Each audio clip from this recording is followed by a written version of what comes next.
So the kite foilers are off again. Kite foilers are on race 2. Yeah, so we have a little mix up here. We have Hector well in the lead. Troy Bauer from Townsville pulled off a little miracle there. He's in second, crossing Jean. And the two brothers, Oscar and Jake, on the green kites with the... That's a great shot of the front runner there, Yep. Hector.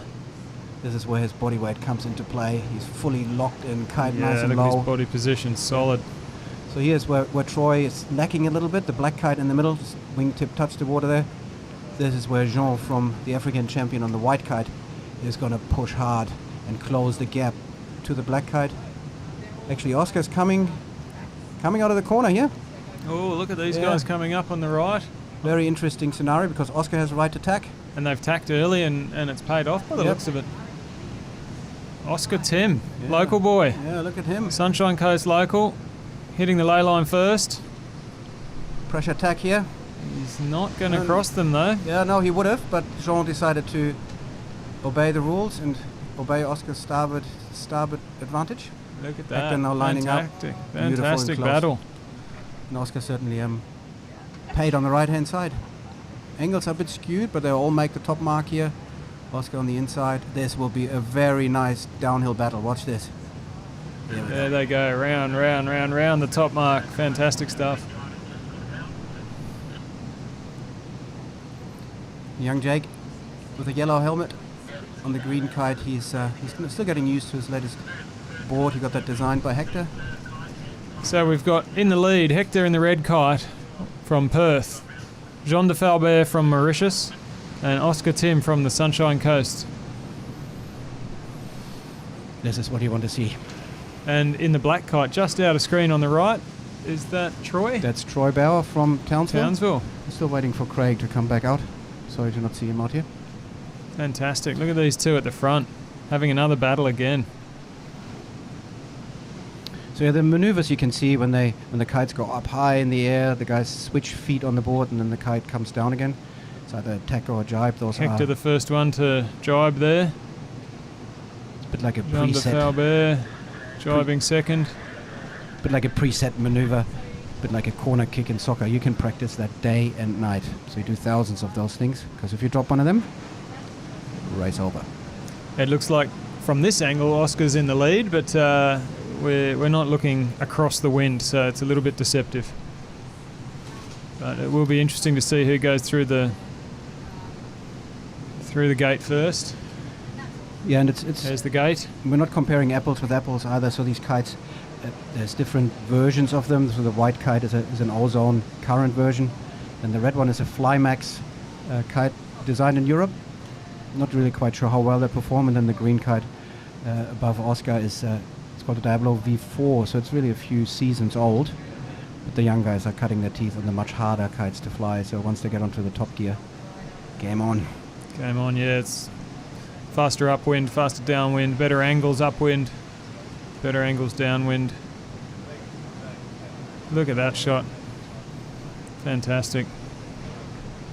So we've got Troy and Jean going left, Oscar and Hector going right on this course. This will be interesting.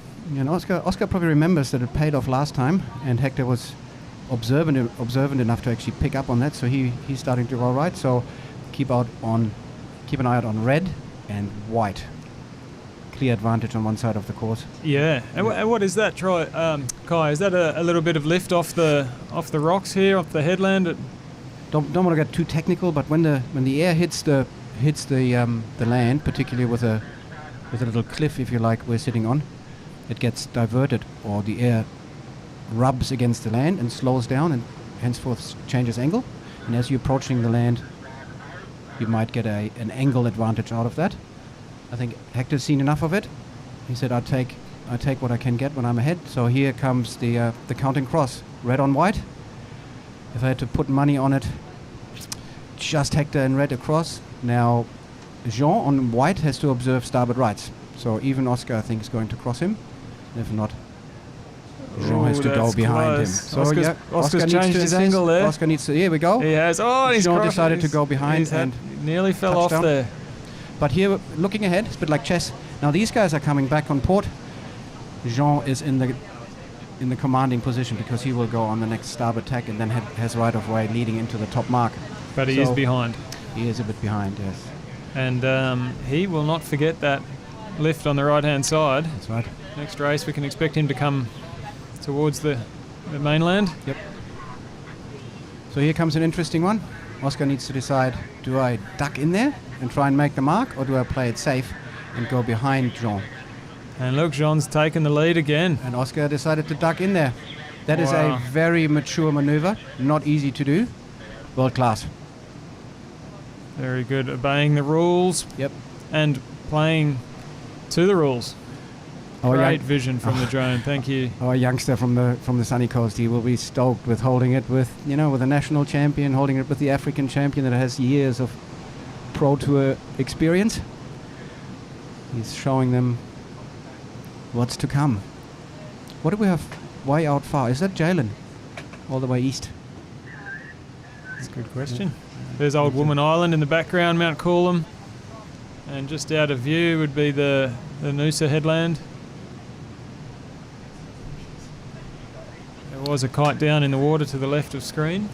So maybe we should explain the entry to the finish a little bit more there, Mike. We got that a little wrong last time. So they're going to come towards the gate they have to go through, then do a short leg away from the start line if you want, then jibe around again and finish after that. So maybe Great if we shot here. might be able to pull up a little There's a plane few for you. white caps there now. It's obviously picking up in wind.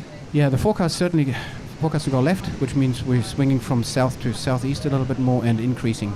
And you can sort of see in that drone shot, it's looking down a little bit, but there's low cloud. We've got a little bit of weather right above us close by, so that's possibly explaining these winds. Yep. Big crash. Here's the gate. So yeah, a quick right-hand turn now. And you see a mark he's heading towards on the right-hand side. Then he's going to do almost a 180 left-hand turn. And then speed down to the finish. Well, that is interesting. He was third to hit the ley line. Yep. First around the top mark on a short leg off that turn. So, And again, the youngster from the sunny coast will be very happy to see that the gap actually hasn't widened on the downwind. Hector's Hector fallen dropped one. off. What's going to happen here? Is there room?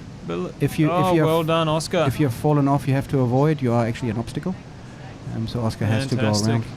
Oscar takes one on the national champion. Oscar wins one He in front of will- Hector. Jean de Falbert. Fantastic. Yes.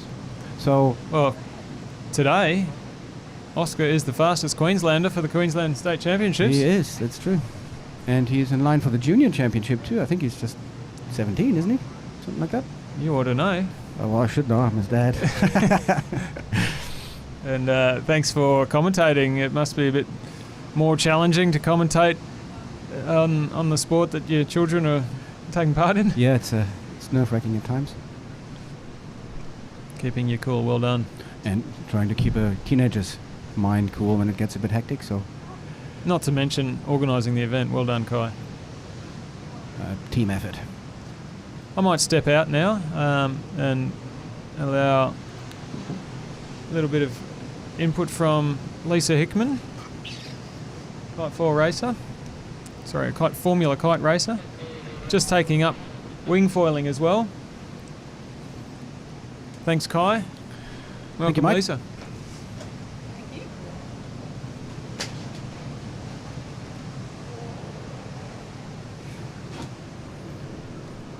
Lisa? Hi Kai, how's it going? Yeah, good. Long time no see. I know. Oh, that was a very exciting race. It's all happening. I'm so glad we can get out. Couple of restless know. nights there. Oh, I can't imagine what it would be like from a race organiser's perspective when the weather just, it's so unlucky.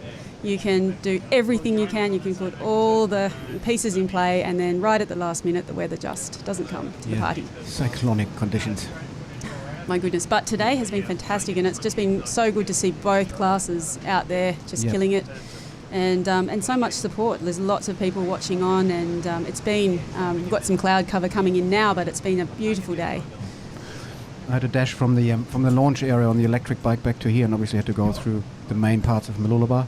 There is literally thousands of eyes on this. Everybody's watching, most of them wondering what is exactly going on. Well, hopefully they can tune into the live stream. That's right. As time goes on, they get used to foiling things out the bay, being the Olympic venue for 2032. Oh my This goodness. is exactly where this is going to take place. So every kite foil racer, they can spend hours out here. This will be gold in preparation. And I've been meaning to ask you. I've just been, watching your involvement with your two boys, Jake and Oscar, and it really feels like this sport is more than that for you. It's something that's brought your family unit together. Yes, it's from a parent's perspective. Obviously, it's beautiful to watch when your children focus on sport rather than going out at night or doing the things teenagers usually do. So yeah, they're fully committed to the sport. I'm very proud of them, and obviously there's lots of travel involved to usually quite nice destinations. So yes, we've been up and down the East Coast a number of times in the car. 20 plus hours in the car with your two children. Can be testing. Not in our case. We finally find some time to talk about Is that right? Okay, we've got Ryan Polk online. So,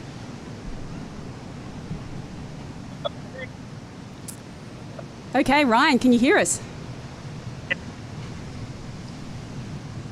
Busy coaching. This microphone. Okay. Hello, Ryan. Yeah, that is the end of it. Sorry. Yeah, Ryan, you on again? If you can hear us. Yeah, I can hear you. Nice and close to the microphone. Give us a quick insight. What's going on? Can you hear me? Yep. Can you hear me? Yes, we can. Sorry, I didn't hear. Did you ask a question, or do you just want to know if you can hear me? Yeah, we Yep. can hear you, and tell us what's going on the course out there. What's it like from your side? Yeah, look, we've just had the second race, and there's some really interesting stories that come back every time they finish. Everyone's got a crazy story about something that's never happened before. I just had a funny one from Jake that said that he's never had a race before where when you go in between the swell from someone else, when they go down in the trough, they actually disappear. Then they pop back Wow. up again on the other side of the wave. So you've got these invisible little walls between you with the swell, and everyone's got a big smile on their face and having fun. It sounds like it's really challenging them. From our perspective, I don't think you see it very often that the national champion drops the last stripe either, no? Yeah, no, it's definitely conditions that are going to push their progression. We just need to make sure they're doing it safely, and everyone's doing a good job of that so far. So this is what we're here for, and this is what we want to see, especially at a spot where the Olympics would be. We want it to be challenging racing. Yep. So it's awesome. Yeah. And what are your insights on the course? What's it like out there? You mentioned the big waves, but what's it like out there from a strategic perspective for our riders? Strategically, there's a lot of opportunities on this course, especially as you get towards the top of the course where the wind's a bit shiftier and patchier. But also, there's also some big threats to your performance on this course in terms of there's some big holes in the wind, but especially in the swell. If you get caught out by a big wave and you go over the top of it, or you don't adjust enough, you can be spending as much time as you want looking for the best gust or the best shift. But if you don't manage that swell, you're going to find that you're very quickly going to fall as well. So, yeah, a really, really dynamic course. My goodness. And are you proud of the riders today? Oh, yeah, everyone did so well getting out. They still got to get in, which is the next challenge. But, yeah, 2 races down, hopefully a few more to go. And, yeah, really nice out here. Oh, fantastic. Look, thanks so much for everything you're doing out on the water. It must be, just great for the competitors to have your face there helping out. And thank you guys. The volunteers are awesome. Doing a good job. I think I'll have no voice tomorrow, though. Do you wish you were racing? Oh, yeah. Like, I always wish I was racing. It's really, really fun. But coaching is a really, really rewarding thing to do as well. And it's a good thing about the kite fleet is we all push each other and help each other. And trying to coach these guys, whether they're just learning or trying to get their best performance, is a rewarding challenge for me too. Yeah. Well, it's so exciting to see the progression, particularly Jake and Oscar and the youth coming through, Riley, just how much they've all improved over a very short amount of time, and that's largely due to your influence. So thank you. Yes, no doubt. Well, thanks for the kudos, but no, they've worked really hard, and there's a lot of people that are involved in, especially the juniors development, and there's a lot of good people on the coast here that are all trying to help, and we've got a great spot for it, so it's good to see. Woohoo! Very humble as always, right?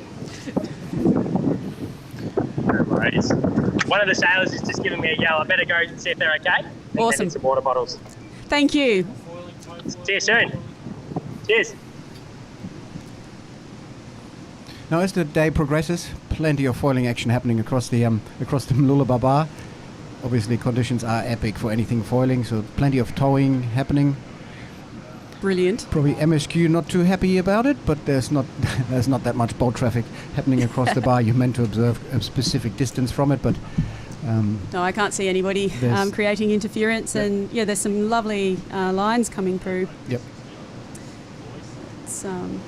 And it looks like we've got some rain squalls perhaps in the background coming through it as well. Don't say that. Yeah, we don't want to jinx anything. Yeah. So, yes, what's on the menu coming up? Oh, look, the more the guys get involved in the sport, the fuller the calendar becomes. Really, it becomes a full-time logistical exercise. Next is an Australian sailing preparatory camp for the Youth World Championships. So the boys will go to Melbourne and fine-tune mental capacity, physical capacity, and tactical capacity. And then Jake and Oscar will go out and do a training session. From there, it's into the classroom, get to meet the team, get presented with their uniforms. Oh, that's so exciting. That's always exciting, yes. And then it's off to the Netherlands. Oh. Yes, it's a very tricky spot to kite. But a kite mecca. I know lots of competitors from the Netherlands. It's been competitors from that end of the world have been pushing racing for a long time. Yep. But obviously, a first international event is very daunting. Event like this is daunting. But it's so important. What we were saying before, just things like, just this racing at this level, even just coming in at the start and starting to second guess. You might have done a million runs up to that start line, but then you start to see someone else and, should I be a bit further down the line, or have I left my run too late? And I remember the first international competition I did and being so nervous that I just could not think through the strategy on the course. It took me a few races just to settle down, and everyone's different, but that mindset is so important. That's right, and they do a lot of training around that. They go as far as breathing techniques and having plan A, B, C, D, E. We touched on that yesterday very quickly, that there's a pre-start routine. You go out, you check the course, you check your lines towards the start and time over distance, or pretty much how long it takes you from a certain spot to hit the start line, so you can ensure that you hit the start line at full pace at the right time, all that kind of thing. But you never know what the competitors are doing. If you pick what you think is a favorable position and line, there's a big chance that everybody else did the same, and you all end up in the same spot. So you need a fallback plan and stay calm. That's it. Well, that's really good to hear that the development is holistic. And we were even saying, is it likely that we are watching today perhaps the competitor that will race for Australia in a few years' time at the Olympics? There is a pretty good chance. Obviously, a few of the competitors have decided not to go out. Mainly the ones that are not used to offshore breeze and swelly conditions. Yeah, I can completely understand that. You want to sail in the Olympics, you've got to go where you're told to go, and you need to be prepared for all conditions. So I think the chances are pretty good that amongst Hector, Oscar, Jake, Riley, Dan, there might be an Olympic rep there. Yes, a few notable emissions, the Whiteheads and... the Whiteheads, of course, yep. Jane, and there's some amazing up-and-coming riders, and it will be just so exciting to see these guys progress as a group over the years. I think it's the key. You can't make it alone. If you say, I'm a good kiter, I'm going to go out there and win a gold or win a world championship. If you by yourself without support, or you're kiting friends around you, you will not make it. It is a team effort, and Jake takes great pride in supporting his brother, and Riley feels very well supported by the others, so when they go traveling together, they always learn something along the way, or much quicker than you would when you're all by yourself. Reason why a couple of top guys are not here, like Scott Whitehead, Brianna, Zach Pullen, Alex Landwehr, is because the Open World Championships are on in Palma. Of course, and good luck to them all. So it's nice for the other guys just to have an option, something else just to hone their skills. Yep. Just coming off the National Championships in Perth, so straight from there to Palma, or straight from there to the Queensland. Yeah, that Perth event looked fantastic. Yeah, Jervis Bay, top spot, no waves, clear water, big sharks. Yes, and because you've got that little bit of height on the foil, you can see the sharks very clearly. Yeah. Enough of that talk. But they're just, usually they're small and playing. Yeah. Maybe not so much in Western Australia. Yeah, true. Maybe a little bit more about the importance of volunteers around a sport like this. Oh my goodness. Obviously, the classic ones are the rugby and the soccer, etc., where you cut oranges and sit by the field. Here, a lot more safety needs to go into place. You need to sign people on when they go out in the water, make sure they sign off when they come back off the water, so at the end of the day, you know that you haven't left anyone out there. God forbid somebody crashes or breaks something. It's a long paddle in. Exactly. So just that safety, on-water safety is absolutely critical, and what a fantastic group of volunteers. So we've got the Mooloolaba Yacht Club, and you can't. It's a different kettle of fish, actually dealing with kites and lines and how to rescue someone from the water. And so there's been a lot of people that have been very keen to help out, and thank you so much to all of them. We might come back to that in a minute as we're counting down to the next start for the 2 minutes, wingers. I believe. Must be just under 2 minutes now. So you can see there's action. If you're new to this, you can definitely see everybody's up, scrambling to get up and going on the foil, finding the spot they have planned to start at. This is where emotions run high, heartbeat is a little higher. 1 minute to... We're looking at about 1 minute to run. 1 minute to start. 5 to the kite. And 5 minutes on the kiting side. So beautiful sequence here. We get the wingers away, and then we can swing straight back to the kite foilers, which will go race 3, which makes me very excited. Because you've got a series. That's Woo! right. Fantastic as an organiser to be able to crown a winner. Well done. It's been a lot of work putting this together. So let's just enjoy the start of the wingers, and then I want to make one more comment about the We're back onto the volunteers. kiters. Kiters on. So looks like they're a bit closer than 5 minutes, but here go the wingers. Here we go. Looks like the kite foilers are gone, so it must happen at the same time.